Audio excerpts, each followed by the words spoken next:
Welcome back.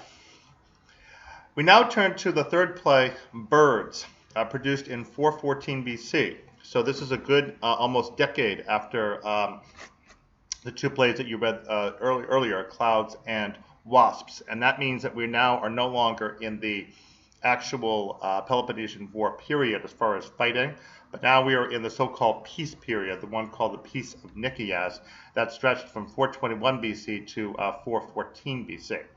So Birds was produced in that final year, 414 BC, and quite a bit has changed in Athenian history at this point. In the peace period, things did not work out well for the Athenians, just as they had not worked out well during the war period prior to that, because the Athenians never were successful at getting Amphipolis back.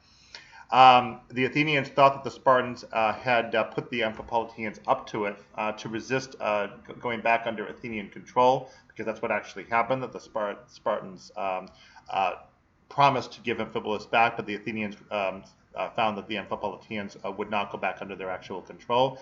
And so the Athenians thought that the Spartans had manipulated everything, and they teamed up with three other cities, Argos, Elos, and Mantinea, to try to punish the Spartans. They formed this big coalition, and that ended up being defeated 4 years prior to the production of this play in 418 BC.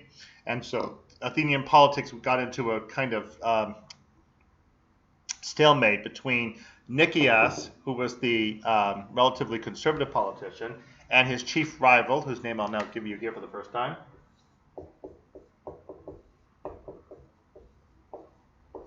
Alcibiades. You're going to need to pay attention to him because he has a very big role later on in Frogs, which we'll come to when we get to that video. But these two were on opposite sides. Nicias was for trying to maintain the Athenian status quo as much as possible, whereas Alcibiades was much more in favor, again, of aggressive type of combat. And then there was a third fellow, whose name I'll also give you here,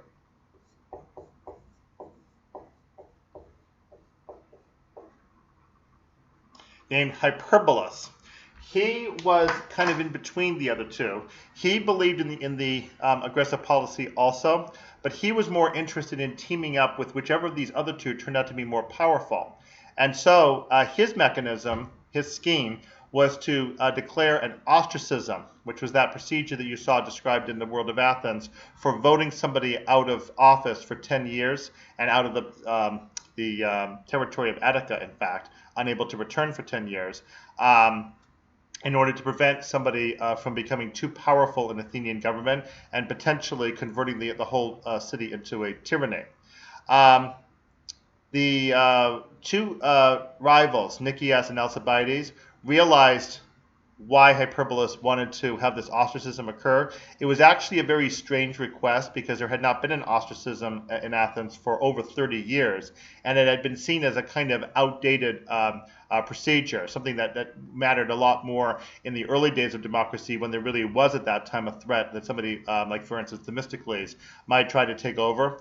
But now that thought had been seen as certainly possible, but much less likely, and therefore the concept of ostracism just didn't seem very necessary anymore in Athenian politics. So its revival here probably raised some eyebrows.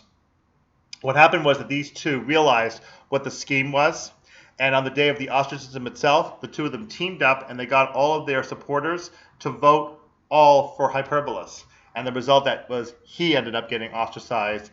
The result of that was that the stalemate continued between these two, and Athenian politics really ground to a halt. A lot of gridlock took hold of Athenian politics from this point forward. So that was all happening 418 into 417 BC, and remember that was the time of the revision of Clouds that we talked about in that video, that Aristophanes had rewritten Clouds after its failure in 423 BC, intending to republish it, but never actually doing so. And the latest year that we know of that he worked on it was 418 BC because of the reference of Hyperbolus, and clearly that must have happened before his actual ostracism. Okay, so Birds emerges gradually out of this period of deadlock. Two major incidents happen to shake the deadlock. One is this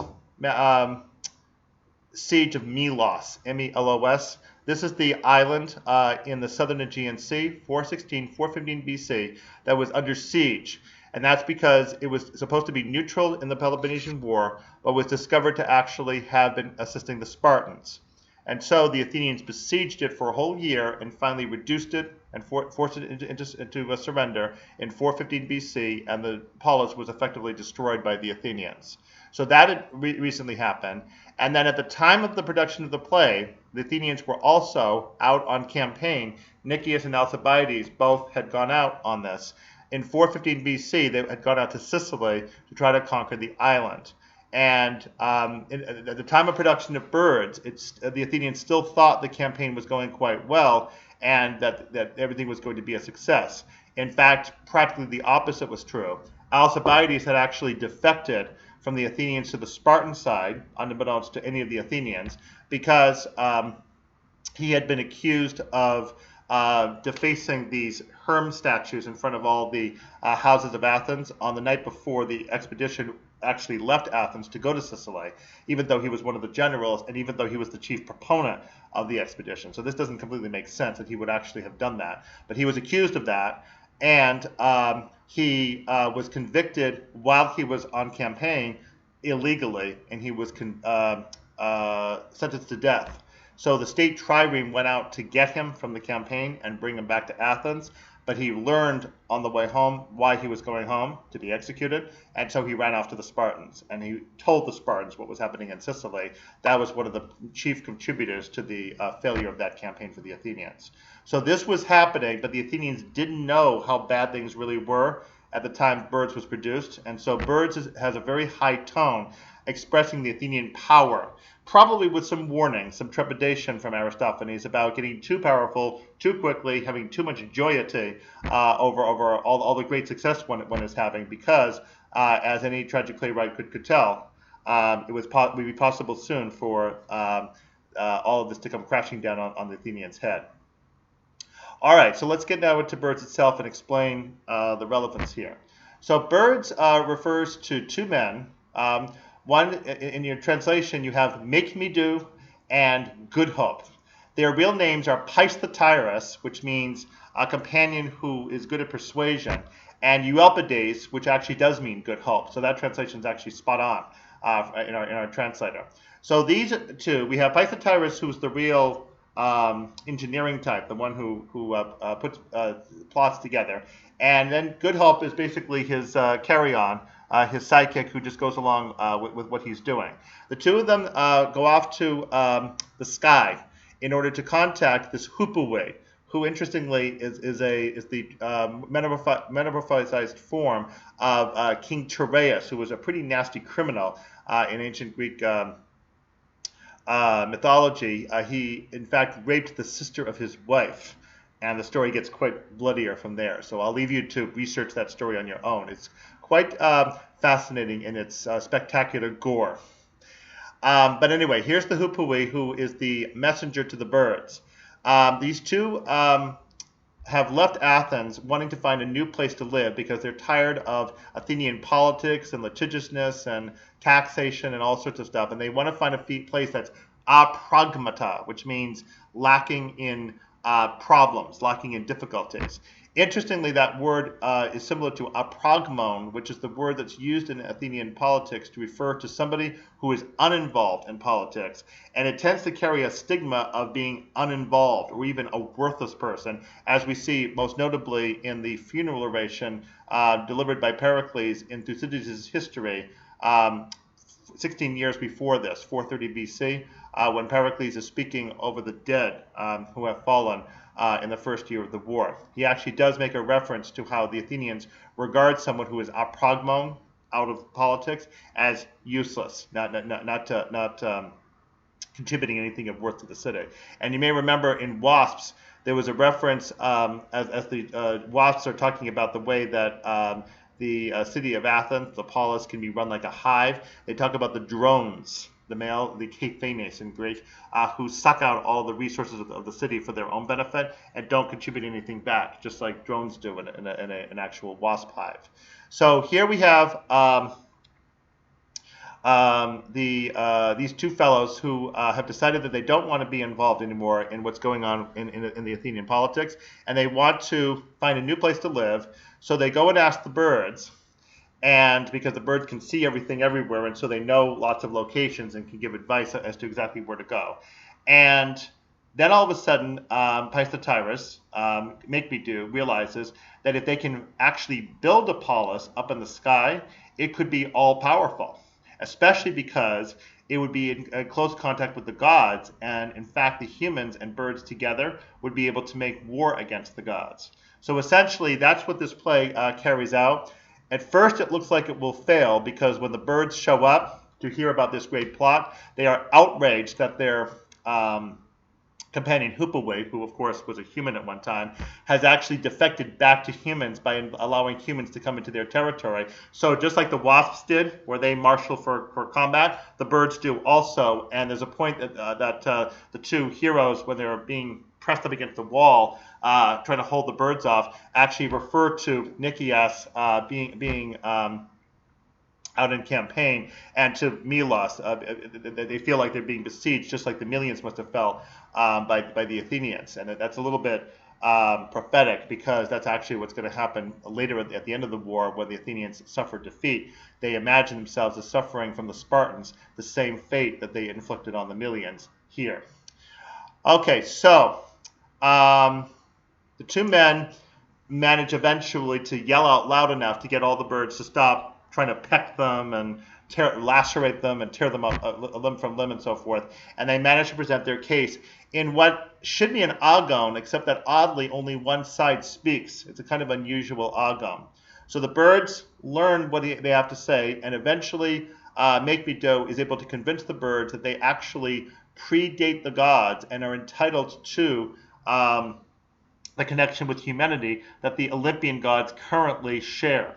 So the birds agree to this, and in the parabasis that follows right after the rapprochement, the birds present that same idea to the Athenian audience in the parabasis in this very elaborate myth that's similar to Orphic mythology about the egg that produces this primordial being that will produce all of life thereafter. It's similar to the mythology that's attributed by the ancient Greeks to the famous mythological singer and poet Orpheus. So the birds learn very quickly about their power, as it turns out. So the city does get built. Pisistratus Make-me-do tries to dedicate it and also to give out wings. When he tries to dedicate it, a whole bunch of officials come from the city. The lawyer and the informer and so forth all show up. The inspector all show up to say, well, this is required for the building of a city. So eventually, after Make-me-do just gets frustrated and takes the sacrifice aside. And then he comes out to give out wings so that humans who are worthy of them can now start flying. But all sorts of unfortunate types show up. Lawyers and young men who want to go out and often serve. And then finally the informer. And the wings that they get are the wings of the whip, beating them away. Well, the gods finally sue for peace. And Make-me-do negotiates with them, and fortunately for Make-me-do, one of the gods who was sent is the god Heracles, who thinks about nothing but food. And quite interestingly, Make-me-do has an opportunity here, because when the gods actually arrive for the negotiating table, Make-me-do is about to serve them a very delicious meal. As we learn immediately, the meal is dead birds, because Make-me-do has turned on the birds who have revolted against the ornithocracy, despite the fact that one of the promises he made to the birds was that the birds would never suffer any kind of mistreatment from humans, as had previously been the case, and was actually the reason why the birds attacked the humans in the first place when the Hupaway invited them in. So a very startling change happens there. And then the negotiations are carried out. There's actually a Thracian god there who speaks babbling stuff, and Make-me-do has to interpret, and it's quite remarkable. But everything that Make-me-do interprets from the babbling god is in his favor. Apparently, Make-me-do is very objective and capable of recognizing when a god who knows nothing else of what's going on consistently speaks exactly what Make-me-do believed, agrees with him in all the points. Obviously, a very objective interpreter. Okay, so in the end, despite Poseidon's probably correct assessment and complaint that the gods are being tricked, Heracles, who's thinking about his stomach, ends up swaying himself and reluctantly Poseidon and the Thracian god finally to agree to the terms of Make Me Do, which is that he becomes supreme commander of the whole universe, gets to marry the divine princess who had been previously betrothed to Zeus, and also that the gods will of course start receiving their sacrifices again. They'll be able to go through, but they will have to accept the presence of this city. Incidentally, the city is named Cloud Cuckooville or Cloud Cuckoo Land. Sometimes it's translated. So it's essentially it's similar to Cloud City that you hear about in a very different context, obviously. But it's a city up in the clouds that is now all powerful over all the realms, Earth and sea and sky.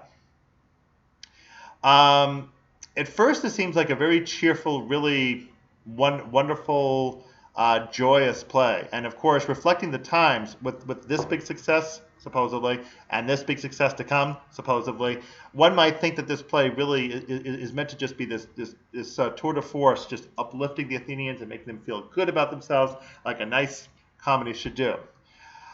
But all is not well with this arrangement if one looks carefully. First of all, there is the rather disturbing point that when the two fellows show up in the realm of the birds, the first person they meet, first bird that they meet, is Hoopawing, who, as we already mentioned, has a pretty severe criminal background. Something about that right there throws us off. And then the birds' refusal to welcome the humans in at first suggests that maybe there is just cause of enmity between humans and birds, and somehow they got swept aside. It's never really resolved satisfactorily about the old reasons why the birds and humans do not get along. The birds just simply get talked into going along with what the humans say because they hear about power, prestige, and the ability to take back what properly belongs to them away from the Olympian gods who usurped it and so forth. They hear all that rhetoric and they just get carried away with it. So there's that. And then there's all of the mechanics of the city itself, building a wall around it. Why is that necessary? All the inspector, the lawyer all showing up, basically turning the city into a kind of Athens. The fact that birds end up getting killed, and the way that Athenians went after their allies in the Delian League, quite famously. The fact that a revolt actually happened in the first place to induce Make Me Do to kill them. And then, of course, the tomfoolery carried out, practiced against the gods. And in fact, at the end, Make Me Do is referred to with the word Turane, tyrant. So in effect, he has usurped the prior government of the Olympian gods and has assumed the role of chief commander over the whole world, the whole known universe. This is actually disturbing stuff. The Athenians may very well have been seen their city worked up into a wild enthusiasm. They only gave second place at this play.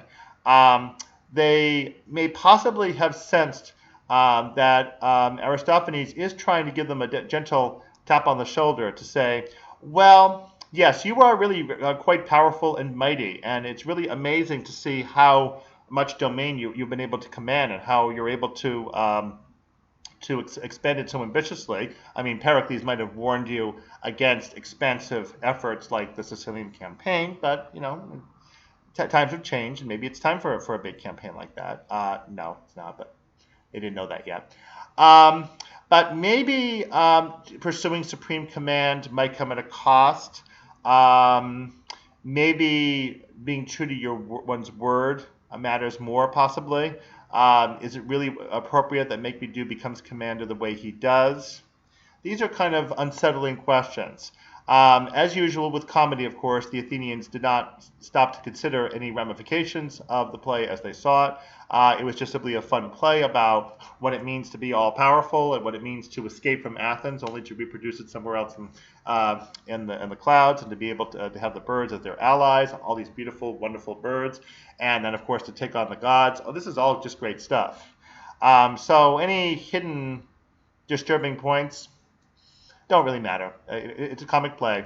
It's all for fun, so we don't need to worry. Well, we do. But as I say, more about that is to come later. This is probably one of the most elaborate plays that we have of Aristophanes. There probably were 24 members of this chorus altogether, each one dressed in a different, very colorful costume.